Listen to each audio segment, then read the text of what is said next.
So, coming from CNBC, Microsoft commits $2.5 billion and 6,000 employees to new AI implementation unit. So yeah, the big tech companies are pulling out the big guns now to try to shove AI down everybody's throat. Apparently, we are not consuming AI fast enough for these big tech CEOs. So they're going to send out an army of engineers to shove AI down your throat, whether you want it or not. So I've been talking about this for a little while. I do think it is interesting to see how much effort these large companies have to put into actually being able to sell this product that's supposed to sell itself, right? So we've heard this from OpenAI, we've heard this from Anthropic, we've heard this from AWS. Of what they're doing is they're now investing in forward deployed engineers. And so the idea with forward deployed engineers is that these are going to be Microsoft employees that actually get sent into other people's corporate offices to try to, duct tape, I suppose, some kind of AI solution together in order to convince these major corporations that there is any value in this garbage technology. And it is just kind of interesting to think about, like we are informed how obviously valuable AI is, and then you look at how much effort they're putting in to sell this crap, right? You didn't have to put that much effort into selling email.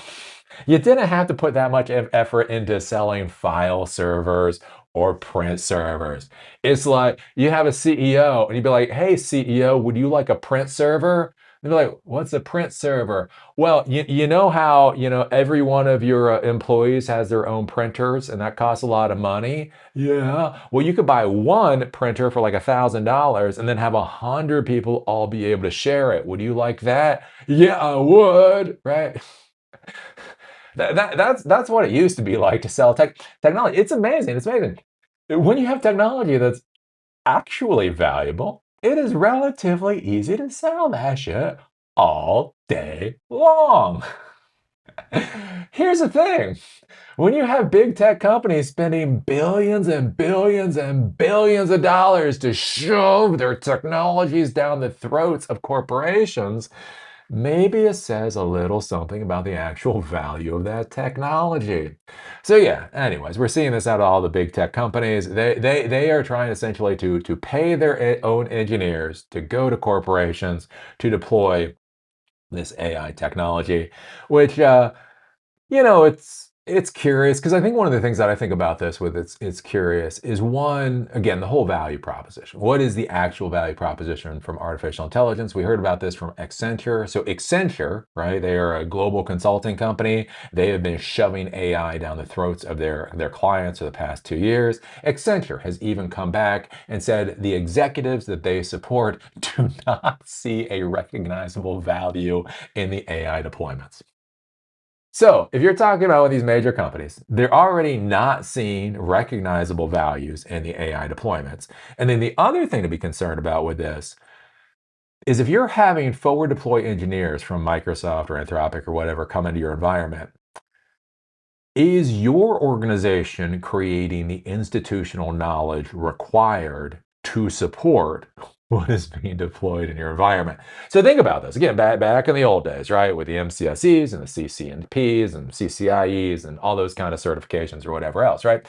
These the major companies, Cisco, Microsoft, whatever, they created their certification programs, they created their partnership programs. They supported the support services for deploying their technology into organizations, right? So if you had MCSEs on your staff, you might hire HP. So back in the day, HP was doing a lot of consulting work. So you might hire HP in order to come in and do the initial build out or design for a particular architecture. But it was expected that the employees for your organization, we would be able to take that and move with it into the future. I think an interesting thing to think about with these forward deployed engineers and how much money Microsoft and the rest of these companies are spending on this is at the end of the day, once these AI projects have been deployed, is your organization going to have the institutional ability to support the crap that now has become core to your institution? That's something that I'm wondering. That's something that I'm pondering with this kind of thing. If we go over, we take a look at this. Microsoft is investing 2.5 billion into a new group focused on assisting clients with AI implementations, becoming the latest tech company to commit hefty resources to helping businesses understand and adopt emerging AI technologies. With a new venture called Microsoft Frontier Company, the software vendor said Thursday that 6,000 employees will be embedded with clients in a practice that's become known as forward deployed engineering. The division will contain existing Microsoft FDEs, technical consultants, support staffers, and salespeople with experience in specific industries. So that's deploying a lot of people to organizations. It's not just the engineers, it's technical consultants, it's support staffers, it's salespeople. All of those people are going to land in your server room, and what do you think they're going to leave when they go? The announcement comes 2 days after cloud rival Amazon said it was putting $1 billion behind an FDE initiative to support fast-paced AI engagements. Leading AI labs, Anthropic and OpenAI, both established FDE groups in May, partnering with private equity firms, banks, and consulting firms. Let's see here. Judson Althoff, a CEO of Microsoft's commercial business, said the FDE effort stems from the realization that, quote, customers are in very different places right now and trying to really figure out AI.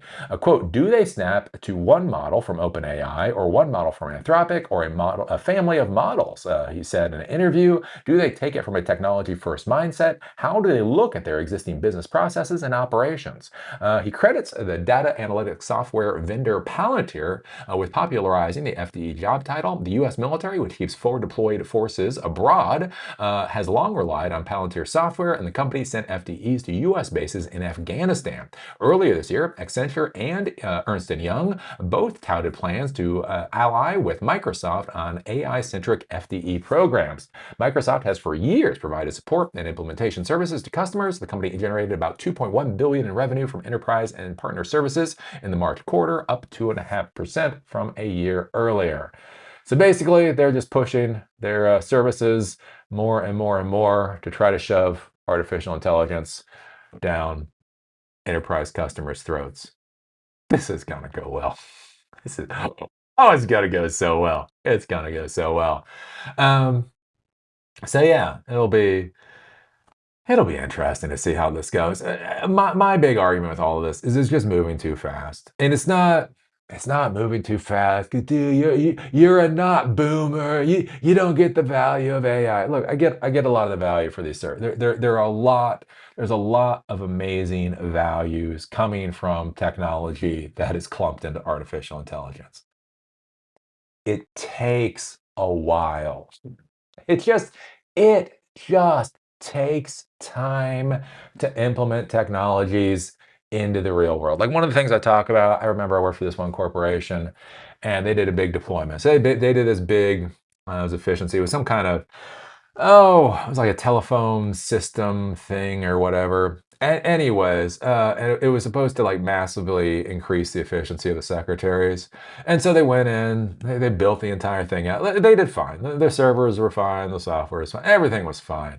The secretaries fucking hated it. Secretaries fucking hate it. They refused to use it. And that, my friend, is the real world. It did. The project died. The project died.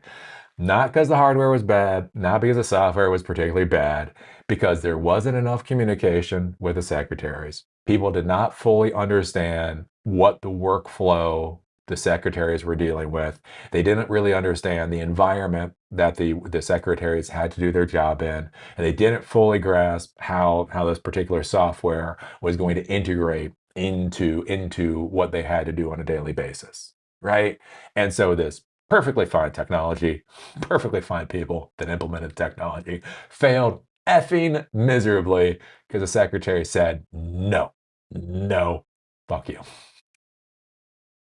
And that again, that's like that's the real world. That's like no matter how much you talk about these technologies, you actually have to deploy this stuff. I think about this with I had clients in the construction world, right? So I had a number of construction management clients, and even you go back 15 some odd years ago, and there was so much technology out there that could simply improve efficiency. Yes, again, smartphones were new, mobile 3G was new.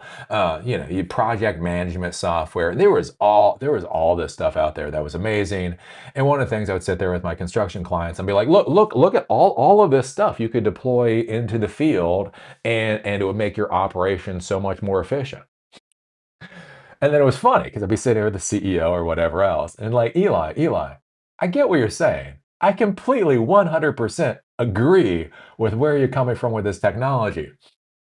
He's like, Eli, have you ever met a construction worker? It's not going to work. Like literally, they're still using fax machines. I was sitting there and I was showing them like this contract management software. Oh, this beautiful stuff. This is beautiful software. And like Eli, he's like, look, like, I agree with you, Eli. This is great stuff, but we're gonna keep using fax machines.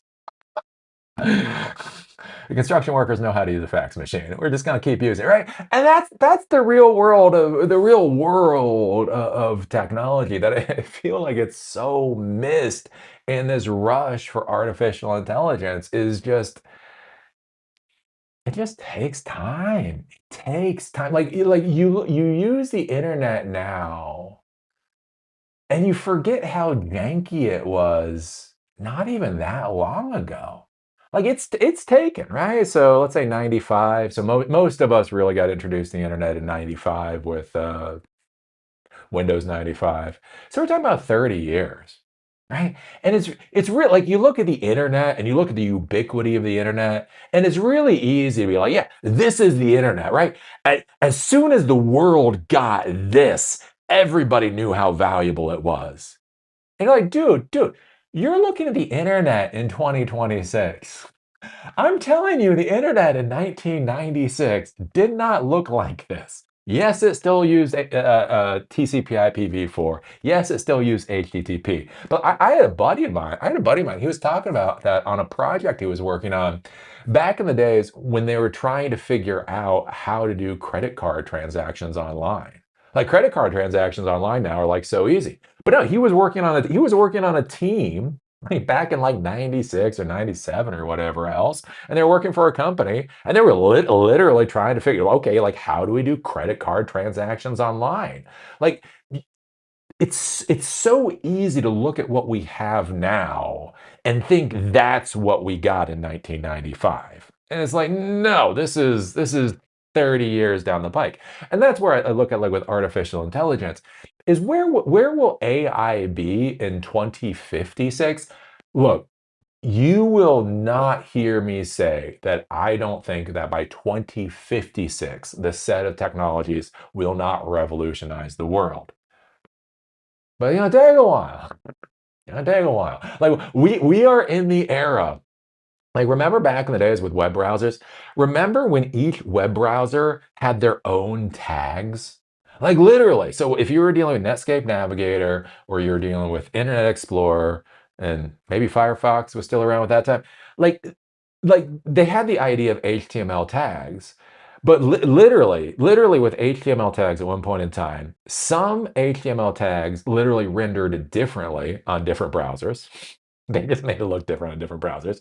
And then you had other tags that only worked on certain browsers. So one of the things that you had to figure out is what browser was the user coming to your site most likely to use, and then you code your site for that. That's where you used to get that thing where like you go to a website and it'll be like, this website is optimized for Internet Explorer. Like when we talk about AI, what I want you to grab, we are in the era of different browsers rendering tags differently. That is how immature of a stack we're dealing with in this AI world. And yet they're shoving this down everybody's throats. And it's just, oh, anyways, my frustrations. My frustrations.